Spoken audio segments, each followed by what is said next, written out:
Hey everybody, I am posting this as just kind of a summary of day one. I did not record our hour plus long Google Meets, so yeah.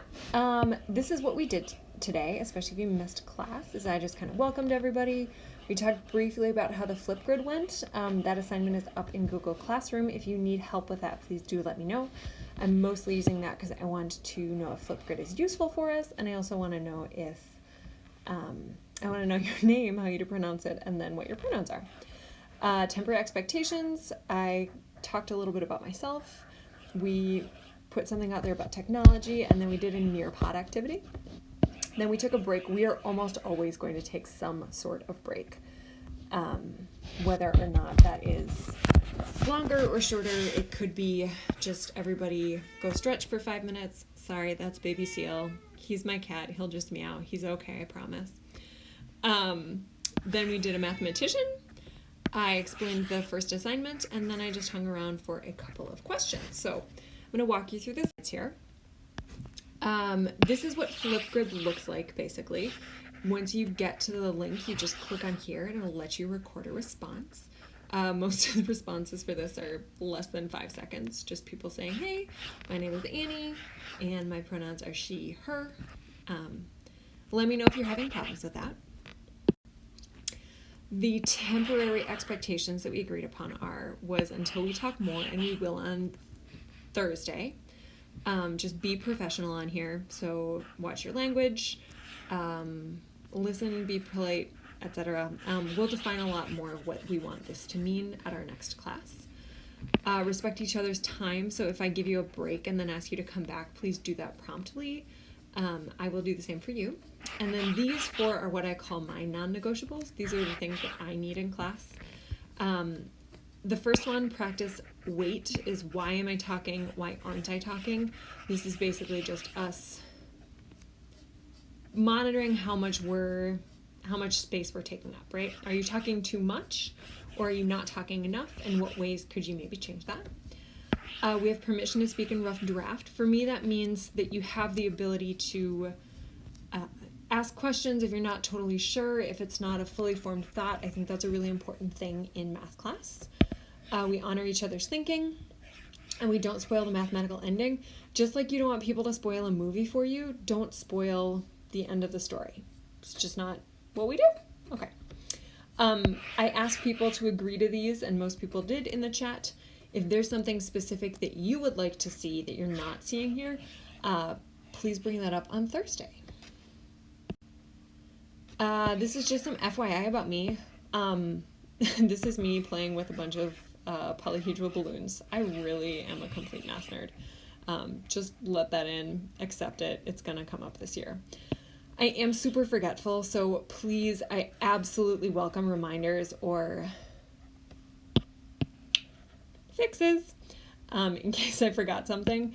You're not bugging me. If I said I was going to post something and I didn't, just let me know. I will fix it. I will never try to do this on purpose, but just know about that. I will be drinking coffee a lot. I love when you guys make mistakes. It's totally okay. That's how we learn. Some of your mistakes are brilliant, and I want you to know that math class is for learning. It is not for performing. You don't have to know everything perfectly the first time. And then really huge, and the reason I circled this a lot, is I want you to take care of yourself. When we're doing classes, if you need to eat, if you need to drink, if you need to go to the bathroom, like, go ahead, it's fine. I will ask sometimes that you turn your camera on, but you never have to turn your camera on. It's an optional thing. You can also choose if you're going to mute or demute yourself. Please ask me questions, like whatever this looks like for you, please do that. We are in the middle of a pandemic, and it has been a wild summer here in Minneapolis with everything that has happened after George Floyd was murdered. There's a lot going on. Please, please, please take this seriously. I want you to take care of yourself. Also, if technology is not working, like many of you who are watching this probably didn't get to the Google Meet, tell me that. Please, please, please, please, please tell me anything. If you love it, I want to know. If you hate it, I want to know. If it was super helpful and you'd like to do more of that, please tell me that. If it was really frustrating, tell me that. Is it working? Is it broken? Can something not load? I can't fix stuff if I don't know what's going on, so please talk to me about what's working. You can send me an email. This is my email address.